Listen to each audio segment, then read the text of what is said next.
Profeti alayhi salatu wasalam na ka treguar që në ditën e ringjalljes çfarë do të ndodhë me pushtetarët. Thot ai i cili i ka udhëheq 10 persona e më shumë në ditën e ringjalljes do të vijë i prangost.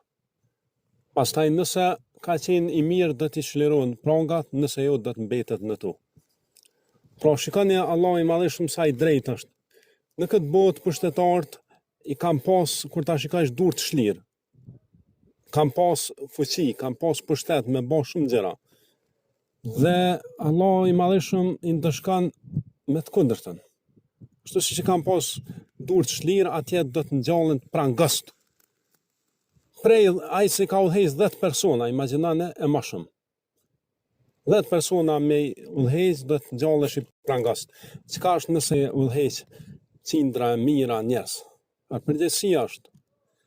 Prandaj ta kenë parasysh këta çdo udhëheq që do të ngjallet i prangost, pastaj nëse ka qenë burr i mirë, do t'i shlirohen prangat. Për këtë arsye këshilloj pushtetarët që të bëhen bamirësa me popullin. Askush asnjëherë nuk ka arrit sukses përmes diktaturës, përmes mashtrimeve, përmes hajnive. Kur nuk ka arrit sukses, gjithmonë i ka mbet shembull i keq. Ajo fuqi do të humbë ndonjë ditë. Andaj kujtoni ajo pushtetar, pa e marrë parasysh.